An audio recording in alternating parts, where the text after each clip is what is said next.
Gets harder every day lugging this body about. I trust you've had a fruitful day. I do not say happy, though I hope it has been happy. Namo tassa bhagavato arahato samma sambuddhassa.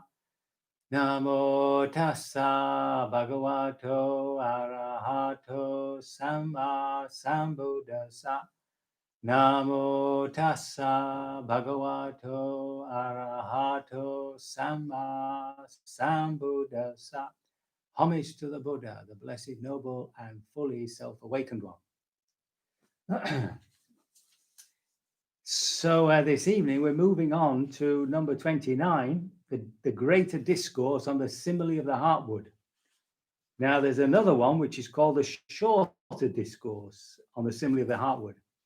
And there are two differences, or two major ones. The first one seems to have been given by the Buddha on Vulture's Peak, which was in Rajgir, which is present-day Rajgir, Rajagaha, which simply means the town of the kings. That was where Bimbisara lived, just north of the Ganges. And the Buddha seems to be referring to Devadatta. Now, Devadatta was a cousin, and towards the end of his life, wanted to take over the order because the Buddha was getting old, etc. And the Buddha refused to accept his offer as the leader of the order. And so very angrily, he created a schism and took some monks off with him and started a new order. In the meantime, of course, after his rejection by the Buddha, seemingly tried to kill the Buddha by throwing a great boulder on him and setting a wild elephant on him. So it's not. Anyway, he didn't succeed. And I think towards the end of his life, he was very remorseful, and he came back. He was on his way to apologize to the Buddha when it is said the earth opened up and swallowed him down to the Avicii hell, which is the worst of them all for creating a schism. That's a bit of magic there. The second one is given to a Brahmin called Pingalakocha. So the second one is much the same, but given to another one. And we'll come across a signal difference in a particular phrase. Okay, so this is what it says. Somebody going. So we talk about bhikkhus now. Talk about monks going forth out of faith from the home life into homelessness, considering, I am a victim of birth, aging, and death, of sorrow, lamentation, pain, grief, and despair. I am a victim of suffering, a prey to suffering. Surely an ending to this whole mass of suffering can be known. Now, when he's gone forth, he acquires gain, honor, and renown. He is pleased with that gain, honor, and renown, and his intention is fulfilled. I have gained honor, renown, but these other monks, on account of which he lauds himself and disparages others. I have gained honor and renown, but these other monks are unknown and of no account. He becomes intoxicated with that gain, honor, and renown. Negligent, he lives in suffering. Now, the other discourse says, so he arouses no desire to act. He makes no effort for the realization of those other states that are higher and more sublime than gain, honor, and renown. He hangs back and slackens. And the simile is of a tree. A man needing heartwood, that's right in the middle of the tree, it seems, seeking heartwood, wandering in search of heartwood, came to a great tree standing possessed of heartwood. Passing over the heartwood, its sapling wood, its inner bark and its outer bark, he would cut off the twigs and leaves and take them away, thinking they were heartwood. Then a man with good sight seeing him might say, this good man did not know that heartwood, the sapwood, the inner bark, the outwood, or the twigs and leaves. Thus, while needing heartwood, seeking heartwood, wandering in search of heartwood, he came to a great tree standing possessed of heartwood, and passing over its heartwood, its sapwood, its inner bark, and its outer bark, he cut off the twigs and leaves and took them away, thinking they were heartwood. Whatever the good man had to make with Heartwood, his purpose will not be served. So too, such a bhikkhu, uh, who only joins the order for gain, honor, and renown, is like one who takes twigs and leaves of the holy life and stops short with that. So those two passages are now repeated with the core changes. Okay, so here is somebody who's gone forth, and we can also mean meditators who go forth in order to be proud of being meditators who meditate in order to be proud of meditation. Go around saying, "Well, I practice vipassana meditation." Now, in the West, of course, that doesn't carry very far. But in the East, it might be a real plus to your job um, uh, application if you say to somebody, well, I go to the monastery every week. I meditate in the morning and afternoon. So it counts for something in Buddhist countries. It presumes that you're more mindful, more wise, more in control of yourself, etc. But in the West, of course, it counts for virtually nothing. So none of us, I don't think any of us Westerners will be meditating for gain, honor, and renown. A monk, of course, might do it, a bhikkhu might do it, or a bhikkhuni, a nun, in order to be well known, so they get food. Being a bit cynical. Okay, so now we have the same thing. So he does not become, so the next type of monastic is that he does not become intoxicated with gain, honor, and renown. He does not grow negligent and fall into negligence.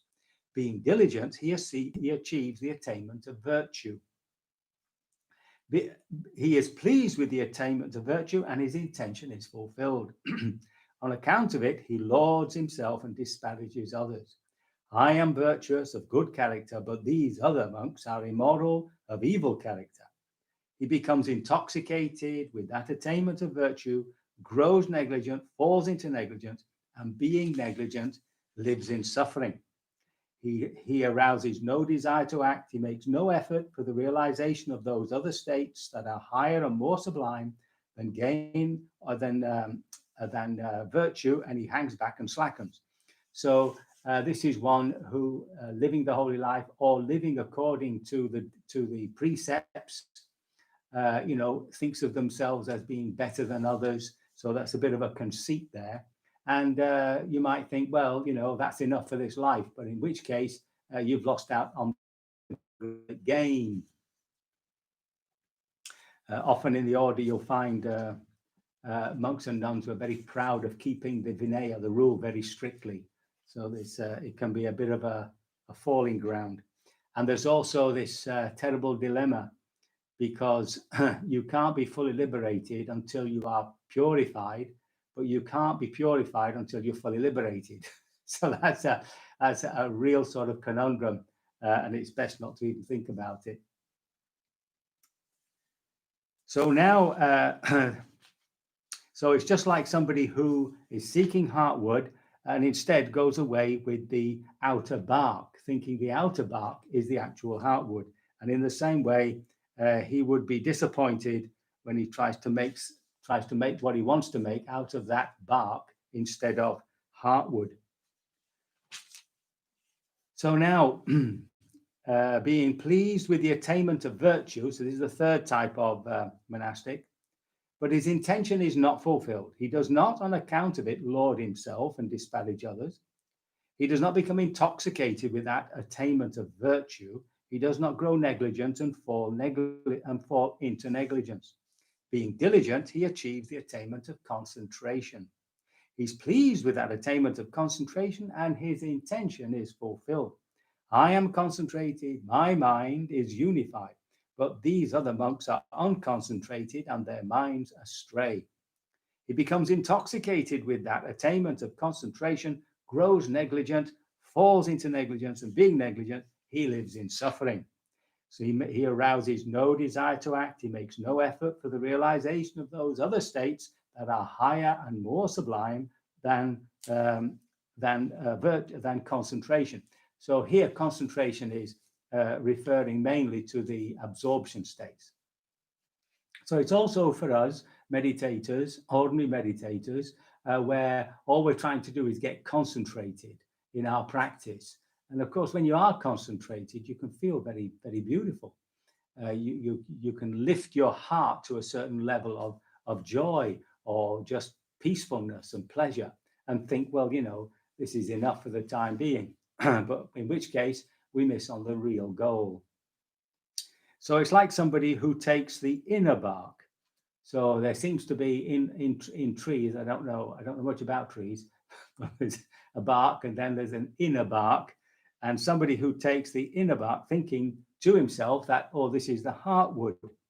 And so, of course, he would be disappointed. His purpose will not be served. And it's just like somebody who, will not be served.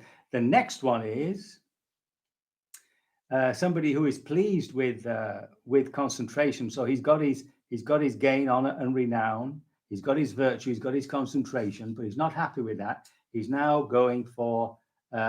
He's not intoxicated with the attainment of concentration. He does not grow negligent, fall into negligence, and being diligent, he achieves knowledge and vision. Now, this is not referring to insight. It's referring to the higher powers, it seems, according to the commentaries. So things like divine eye, where you can see beyond what the physical eye can see, or you can hear what is beyond. All those magical things that we don't believe. But here, I have a little story for you. Some of you have heard this before, I'm sure.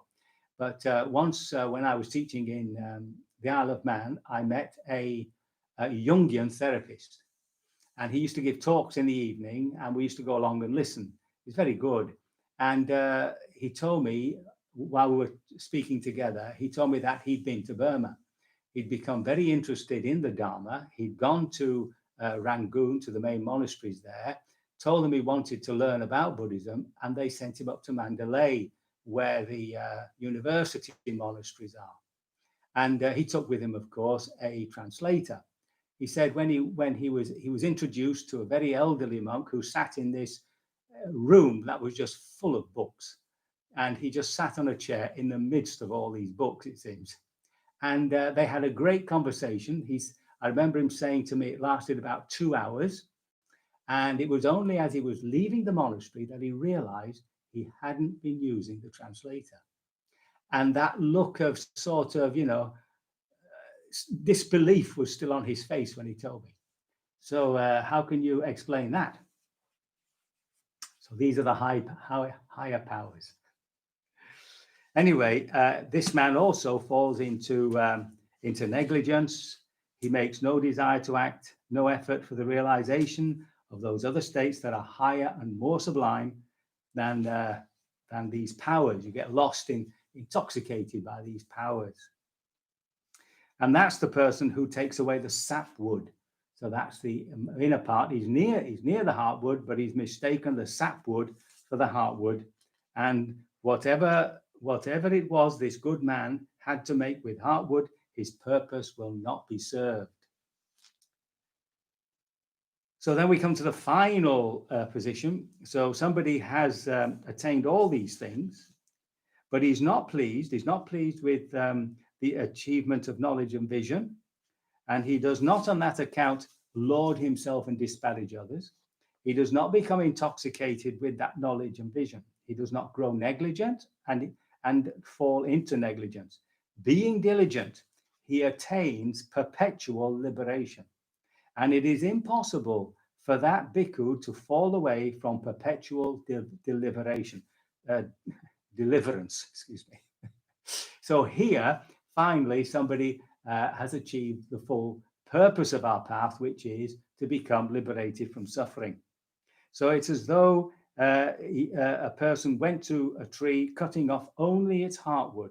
He took it away knowing it was heartwood. And whatever it was this good man had to make with heartwood, his purpose was well served. So, and then the final piece is, so this holy life, and he's not only now, remember, bhikkhus, anybody who's listening, anybody who's meditating, is not for gain, honor, renown, for its benefit, or the attainment of virtue for its benefit. Now, remember, virtue here also means all this stuff of purifying the heart, everything that we would normally think of as well as psychotherapy, but also, moral virtue, ethical virtues.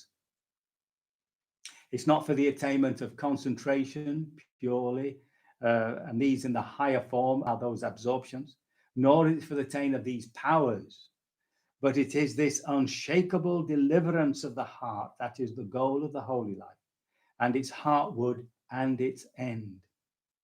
Okay, so when we sit to meditate, the purification is going on. We don't have to worry about it at all. Our effort is to bring the mind to a somewhat level of concentration, a steadiness of attention. And our purpose is, of course, to see the three characteristics of existence, which will bring about liberation from all suffering. And the end of the discourse, which was given to the Brahmin Pingala Kocha, of course, he's quite taken by this wonderful discourse by the Buddha. And as usual, we have this paean, magnificent Master Gautama, magnificent Master Gautama. Master Gautama has made the Dharma clear in many ways, as though he were turning upright but had been overthrown, revealing what was hidden, showing the way to one who was lost, holding up a lamp in the dark to those who can see. I go to Master Gautama for refuge, to the Dharma and the Sangha of bhikkhus. From today, let Master Gautama remember me as a lay follower who has gone to him for refuge for life. So he got another follower there with that talk. So a rather interesting little talk just to keep us on the straight and narrow. So I do hope that is inspiring and that you will continue giving all your best to the practice of liberation. May you be liberated from all suffering sooner rather than later. So we can sit for a while.